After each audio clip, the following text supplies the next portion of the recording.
தமிழ் மக்களுக்கு வணக்கம். மாதம்பட்டி ரங்கராஜ். ஐயோ! இது பேசுறதுக்கே எனக்கு பிடிக்கலங்க உண்மையாவே. ஏன் தெரியுமா? இவன் யாரோட உறவு வச்சுக்கிட்டான். அதுக்கப்புறம் அந்த அம்மா வந்து பார்த்தீங்கன்னாக்கா, இவன் உறவு வச்சுக்கிட்டா, அந்த அம்மா பார்த்தீங்கன்னா, அவைங்க வந்து அவங்களுடைய கதையெல்லாம் சொல்றாங்க.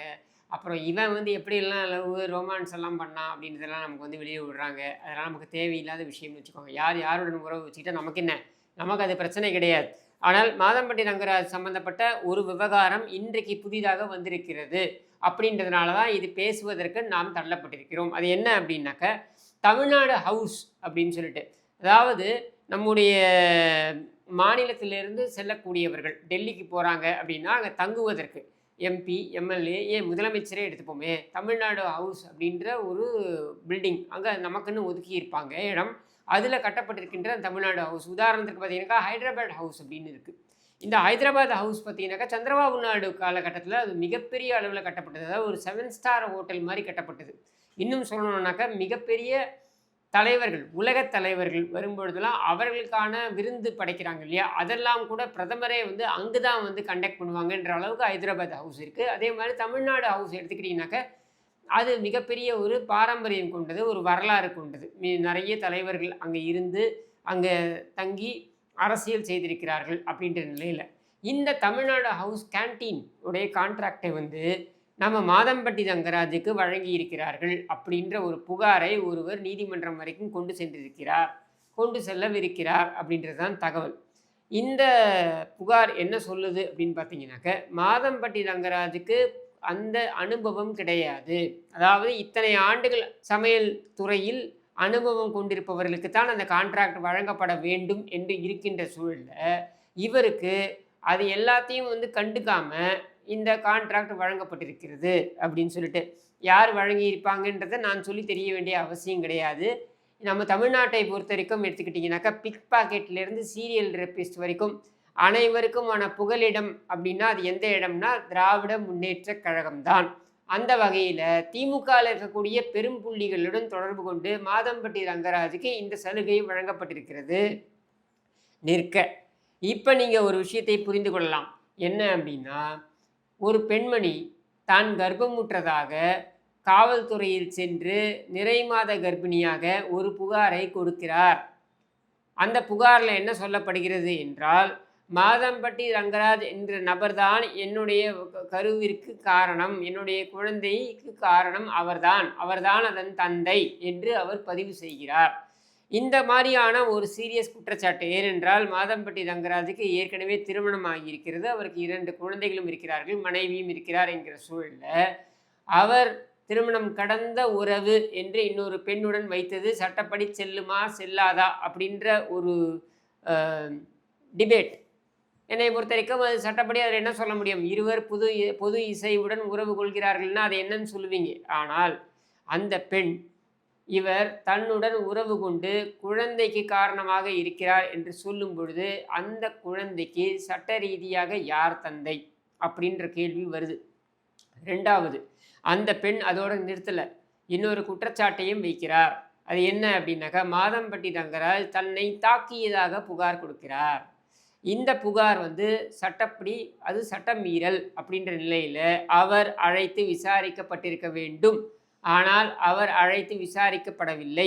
மாறாக அவரையும், அந்த பெண்ணையும், அப்புறம் அவர் கூட அந்த மனைவியும் வராங்க. அதுவரைக்கும் பிக்சர்லயே வராத மனைவி, ஒரு தன்னுடைய கணவர் வந்து ஒரு தகாத உறவில் இருந்திருக்கிறார் என்ற குற்றச்சாட்டு வந்து, ஒரு பெண்மணி பொதுவில் பகிரங்கமாக வந்து, என்னுடைய வயிற்றில் வளருகின்ற அந்த குழந்தைக்கு இவர்தான் தந்தை என்று சொல்லிவிட்ட பின்னர், அது சார்ந்த ஆதாரங்கள் என்று அவர் நிறைய காணொளிகளை பகிர்ந்து விட்ட பின்னர், அந்த உரையாடல்களையும் காணொளிகளையும் இதுவரையில் மாதம்பட்டி ரங்கராஜ் தரப்பு மறுக்கவில்லை என்ற நிலையில, நீங்க எப்படி வந்து அவரோட காவல் நிலையத்துக்கு வரீங்க?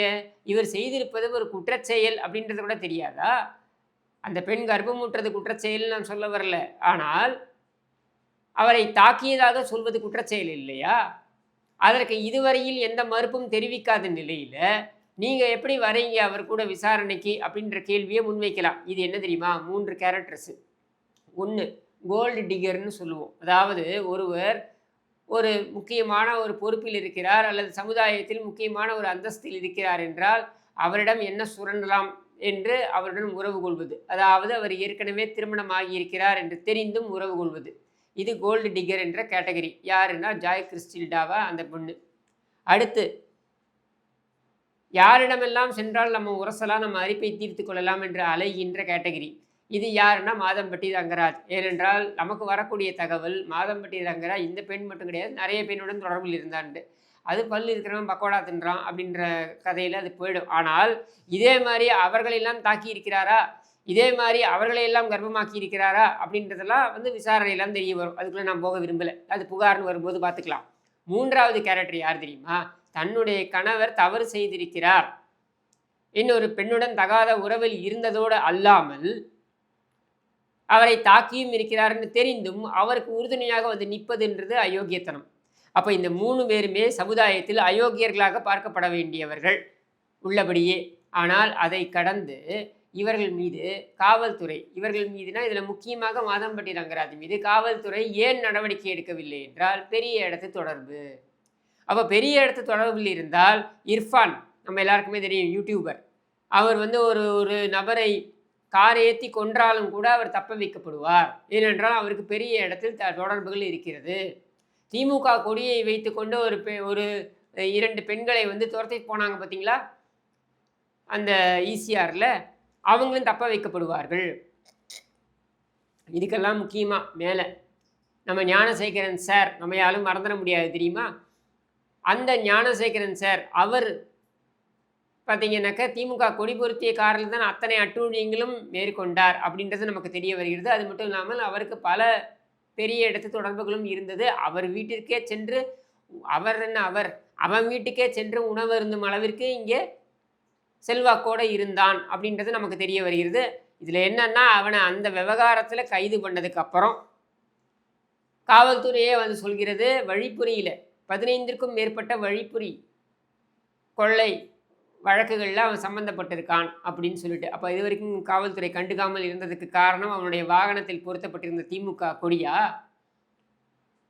மாதம்பட்டி ரங்கராஜ் மீது எந்த நடவடிக்கையும் எடுக்காததுக்கு காரணம் அவன் திமுகவில் இருக்கக்கூடிய பெரும்புள்ளிகள். ஏன் பெரும்புள்ளிகள் இது மூடி மறைச்சி பேசணும்? பெரும்புள்ளிகள்லாம் யார் இன்னைக்கு? உதவாநிதி, அப்புறம் அவனுக்கு இந்த லாலாகடை சாந்திக்கு பாட்டுக்கு போஸ்டர் ஓட்டின அந்த அன்பில் மகேஷ், இவனையெல்லாம் தெரிந்து வைத்திருந்தால் எந்த குற்றச்செயலை செய்தாலும் அவர்கள் தப்பித்து கொள்ளலாம் என்கிற நிலை இன்றைக்கு இருக்கிறதா அப்படின்ற கேள்வியும் வருது இல்லையா?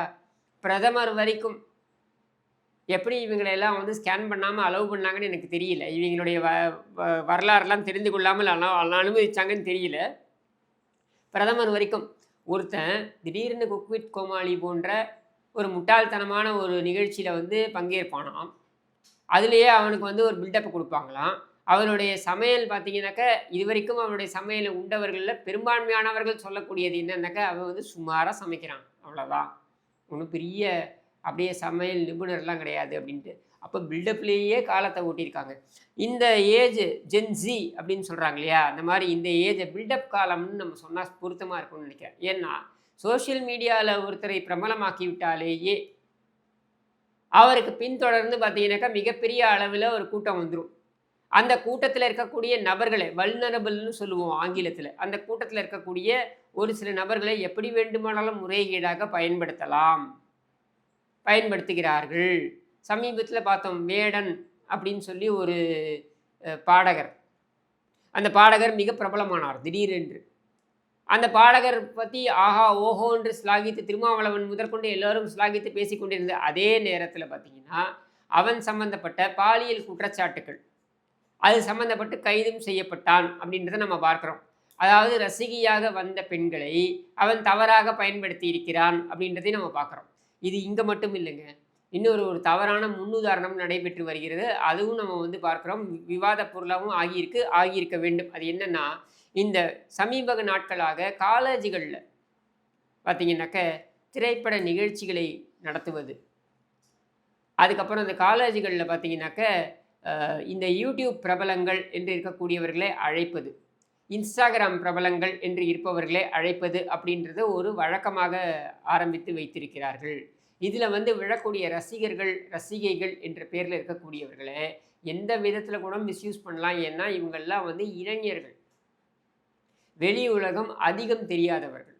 அவர்கள் பார்க்கக்கூடிய வெளி உலகம் என்பது சோஷியல் மீடியாவில் பார்க்கக்கூடியது மட்டும்தான். அப்படி இருக்கக்கூடியவர்கள் அந்த பருவத்தில் இருக்கக்கூடியவர்களை ரொம்ப அழகாக ஏமாற்றலாம், ரொம்ப அழகாக மிஸ்யூஸ் பண்ணலாம். அது நடக்கிறது அப்படின்ற குற்றச்சாட்டு பரவலாக வருகிறது. நிறைய கைதுகளும் நடந்திருக்கிறது. இன்ஸ்டாகிராமை பயன்படுத்தி நிறைய பெண்களை சீரழித்த நபர்கள் அப்படின்னு சொல்லி கன்னியாகுமரியிலேருந்து ஆரம்பித்து நம்ம பார்க்குறோம். நிறைய வழக்குகள் வந்து அந்த பெண்கள் புகார் கொடுப்பதற்கு தயங்கி யாரோ ஒருத்தர் துணிச்சலாக வந்து புகார் கொடுத்து அதன் அடிப்படையில் நடவடிக்கை எடுக்க போகும்பொழுது விசாரணையில் திடுக்கிடும் தகவல்கள் வெளிவந்தன அப்படின்ற இதெல்லாம் பார்க்குறோம் நம்ம. அதோடைய பரிணாம வளர்ச்சி தான் இன்றைக்கி இந்த மாதம்பட்டி ரங்கராஜ் போன்ற ஒரு சுமாரான சமையல் கலை நிபுணர் கூட மிகப்பெரிய அளவில் ஒரு கலை நிபுணர் போன்றவும் அவர் வந்து சமையல் கலையில் மிகப்பெரிய வித்தகர் போன்றும் ஒரு பில்டப்பை கொடுத்து அந்த பில்டப்லேயே அவன் ஓட்டுறான். ஒரு பிராண்டை பில்டு பண்ணி பிரதமர் வரைக்கும் போகக்கூடிய அளவிற்கு இங்கே செல்வாக்கை கொள்கிறான் அப்படின்னா இதிலேருந்து நீங்கள் புரிஞ்சிக்கலாம், திறமை என்பது பின்னுக்கு தள்ளப்பட்டு இன்றைக்கு உண்மையான திறமை என்னன்னா தன்னைத்தானே பில்டப் கொடுத்து கொள்வது அப்படின்றதான் திறமை. அதன் அடிப்படையில் செல்வாக்கை வளர்த்து கொள்வது. முக்கியமாக திமுகவுடன் தொடர்பில் இருந்தால் எந்த குற்றச்செயலை செய்தாலும் அவர் தப்பித்துக் கொள்ளலாம் என்கிற சூழல் இன்றைக்கு இருக்கிறது. அப்படின்றதற்கு பல உதாரணங்களை சொல்ல முடியும். அதில் இன்றைக்கு வெளியே வந்திருக்கின்ற உதாரணம் என்றால் அது தவறான உதாரணம் என்றால் அது மாதம்பட்டி ரங்கராஜ். மக்களே, இதிலிருந்து நீங்கள் புரிந்து கொள்ளுங்கள், உங்கள் முன்னால் கொண்டு வந்து கதாநாயகர்களாக உருவாக்கப்பட்டு திணிக்கப்படுகின்ற பிம்பங்கள் எத்தகையதாக இருக்கின்றன என்பதனை இதிலிருந்து நீங்கள் புரிந்து கொள்ளுங்கள் என்று கூறி விடைபெறுகிறேன். நன்றி, வணக்கம்.